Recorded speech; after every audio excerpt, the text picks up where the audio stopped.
बिस्मिल्लाहिर्रहमानिर्रहीम। इय्याका नअबुदु व इय्याका नस्तईन।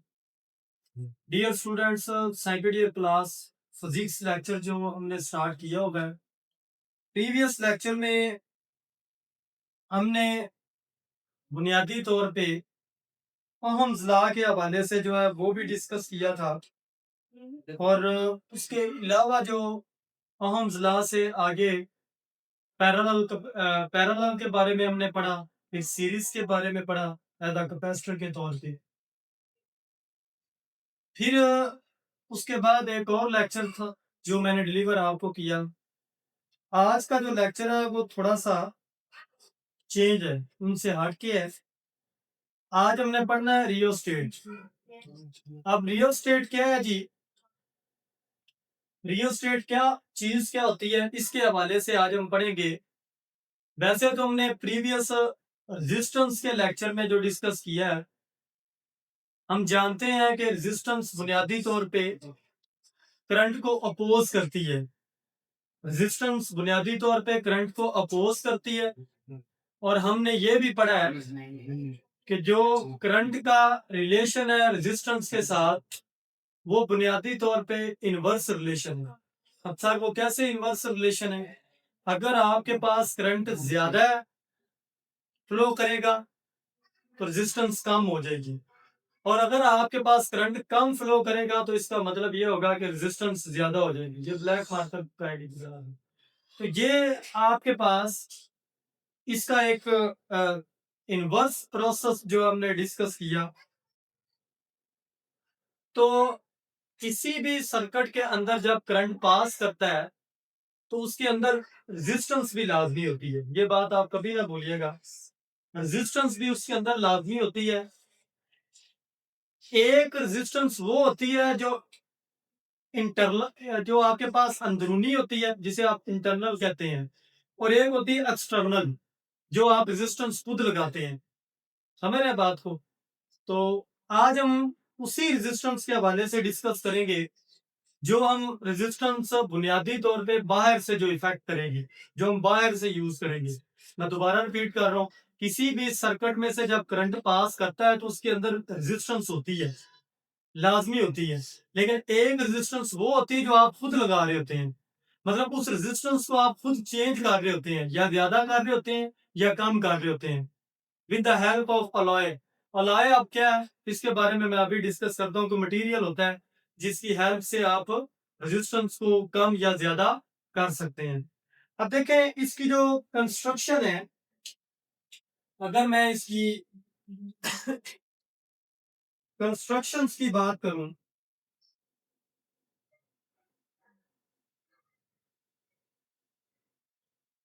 तो इसकी कंस्ट्रक्शन में दो तीन बातें आती हैं जो आपने याद रखनी है। नंबर वन, आपके पास इंसुलेटेड सिलेंडर है जो आपने यूज करना है। Insulated cylinder,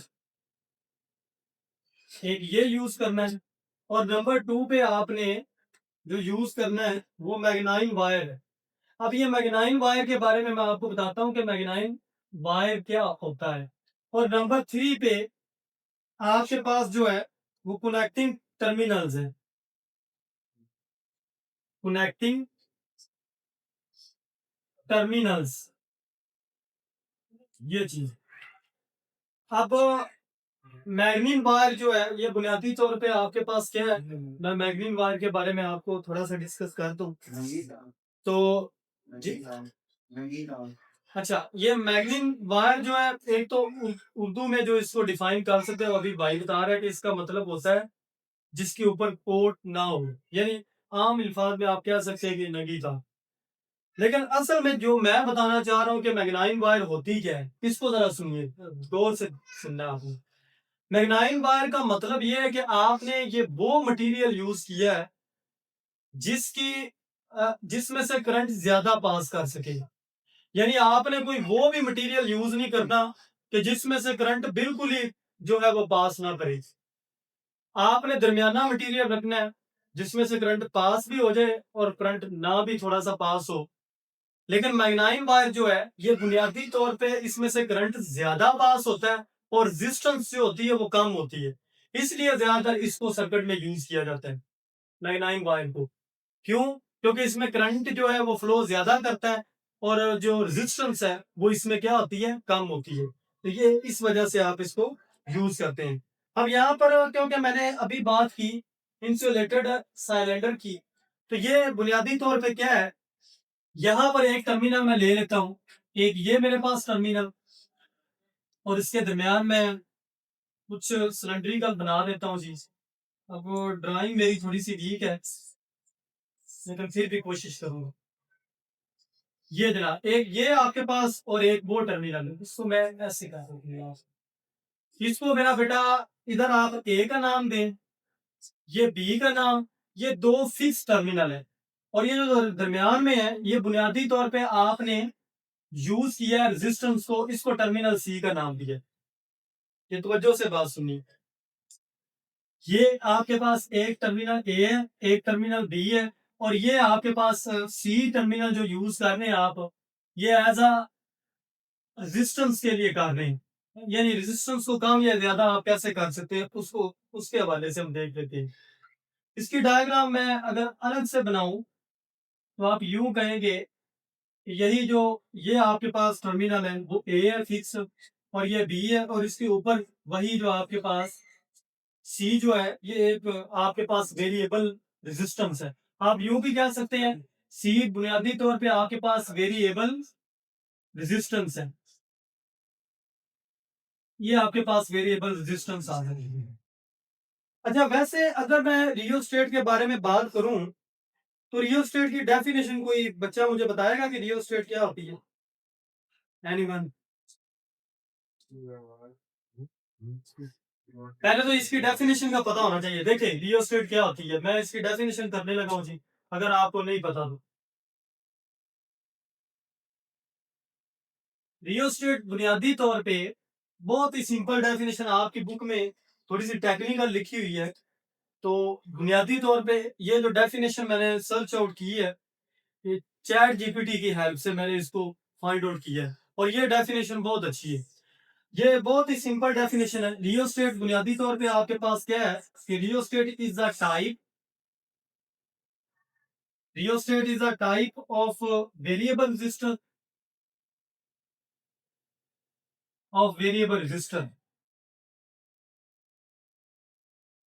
which is used to control which is used to control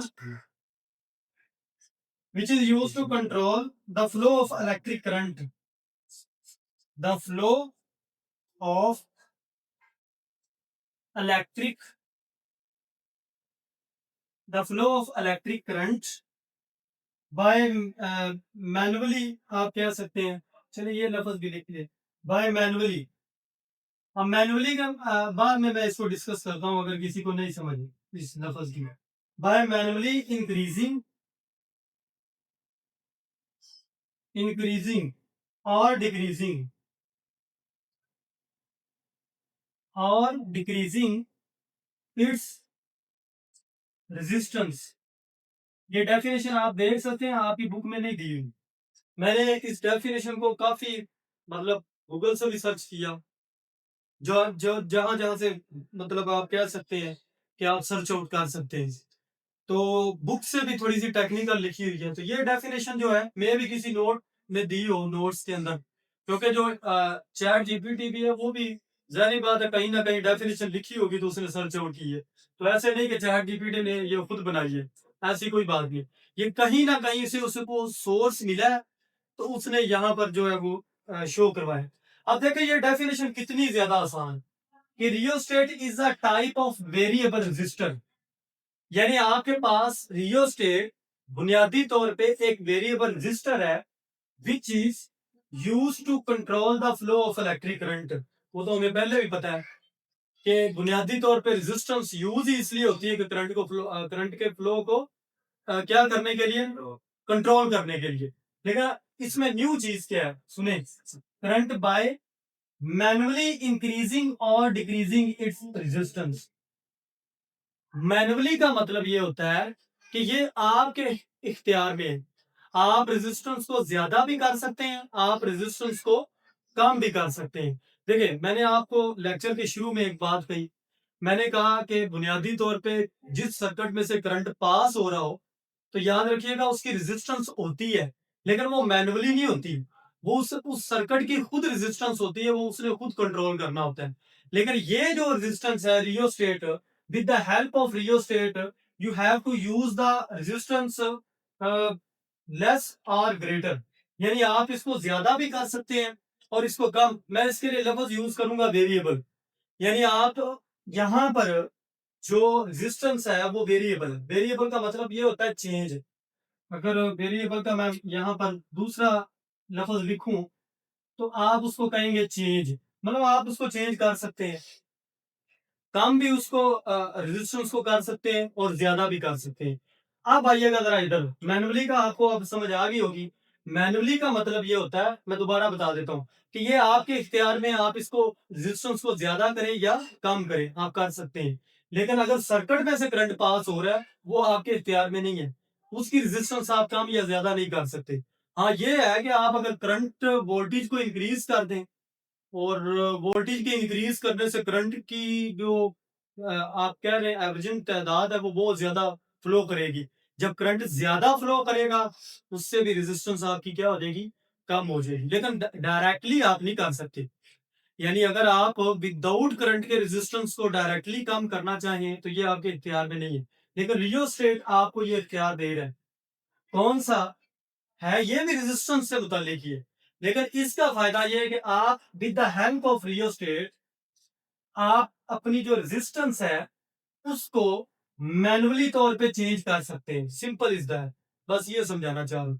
अब अगर आप डायग्राम में आए तो यहां पर मेरा बेटा आपके पास, अगर आप इस रेजिस्टेंस को, यानी ये जो वेरिएबल रेजिस्टेंस आपने लगाई हुई है चेंज करने के लिए, अगर आप बी से यानी सी को बी की तरफ मूव करवाते हैं, तो क्या होगा कि ऐसा ऐसा जो आपका डिस्टेंस है वो क्या हो जाएगा, कम हो जाएगा, ज्यादा हो जाएगा? कोई बताएगा? यानी आप अगर सी को बी की तरफ मूव कर रहे हैं, तो यहाँ पर जो डिस्टेंस है वो, जाहिर बात है, जब ये आप रेजिस्टेंस को, यानी ये वेरिएबल रेजिस्टेंस को इधर से इधर मूव कर रहे हैं, तो वो जो सी है वो बी के ज्यादा करीब होगा या नहीं होगा? जब करीब हो, वैसे भी हमने रिलेशन पढ़ा होगा। क्या रिलेशन हमने पढ़ा था? कि जो रेजिस्टेंस होती है वो डायरेक्टली प्रोपोर्शनल होती है एल के, लेंथ के। ये मैंने आपको पढ़ाया था कि रेजिस्टेंस जो है वो डायरेक्टली प्रोपोर्शनल लेंथ की होती है। क्यों? कि जब आप बुनियादी तौर पे मूव कर रहे हैं, यहाँ पर जो वेरिएबल रेजिस्टर को यूज कर रहे हैं, तो यहाँ से यहाँ तक जब आप इसको करीब करेंगे तो जाहिर बात है लेंथ कम हो जाएगी। तो जब लेंथ कम होगी तो रेजिस्टेंस भी क्या हो जाएगी? तो बताएगा रेजिस्टेंस क्या होगी, कम होगी, ज्यादा होगी? जब लेंथ कम होगी रेजिस्टेंस कम होगी, ज्यादा होगी? कम होगी, वेरी गुड। और जब लेंथ ज्यादा होगी तो रेजिस्टेंस क्या होगी? Very good. तो ये इसलिए रेजिस्टेंस का जो है वो डायरेक्टली रिलेशन है किसके साथ? लेंथ के साथ। अच्छा, उसके बाद आप, बस आज का यही आपको बताना था कि बुनियादी तौर पे अगर आप इसको, यानी इधर तवज्जो से बात सुननी, जब आप इस वेरिएबल रेजिस्टेंस यानी सी को बी के ज्यादा करीब करेंगे, तो उधर से सी जो है वो ए से ज्यादा क्या करेगा, डिस्टेंस। तो इसका मतलब ये होगा कि सी की जो वेरिएबल रेजिस्टेंस ए के साथ है उसकी लेंथ ज्यादा है, और सी की जो वेरिएबल रेजिस्टेंस बी के साथ है उसकी लेंथ कम है। Simple is that. वो आपके इख्तियार में है कि आप रेजिस्टेंस को कम करें या ज्यादा करें, क्योंकि आप इसमें वेरी कर सकते हैं। अच्छा, एक तो पॉइंट ये हो गया। अब दूसरा पॉइंट आपके पास आ जाता है, उसको नाम देते हैं as potential divider. As potential divider, मैं इसको रेज कर देता हूं। ये एज अ वेरिएबल रेजिस्टेंस है। ये बात फिर बता रहा हूँ, इसके ऊपर हेडिंग आपने दे दी थी एज अ वेरिएबल रेजिस्टेंस, वो मैंने नहीं दी, उसके लिए माजरत। अच्छा, अब दूसरी हेडिंग जो बनती है वो आपके पास बनती है एज पोटेंशियल डिवाइडर। अब पोटेंशियल कैसे डिवाइड होगा? एज पोटेंशियल डिवाइडर है। अच्छा, अब आपको लेक्चर मजीद वाज़ेह हो जाए। देखिए, पहले आपने रेजिस्टेंस को चेक किया करंट के साथ। तवज्जो से बात सुनिए। पहले आपने रेजिस्टेंस को चेक किया करंट के साथ कि जब रेजिस्टेंस को चेंज करेंगे, आपके इख्तियार में था, वो आप जैसे मर्जी चेंज करें। तो वो आपने टॉपिक लिखना था कि एज वेरिएबल रेजिस्टेंस, यानी कैसे रेजिस्टेंस जो है वेरी कर रही है।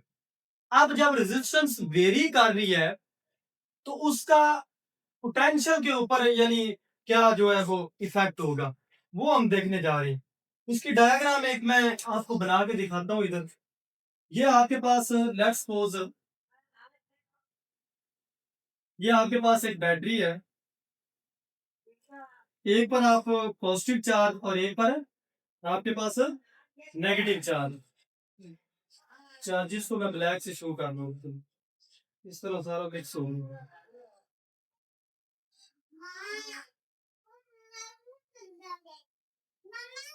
अब यहाँ पर अगर आप गौर करें तो ये आपके पास बुनियादी तौर पे ये पॉजिटिव है, मैं इसको ब्लैक से शो कर देता हूँ। ये आपके पास पॉजिटिव है और ये आपके पास नेगेटिव है।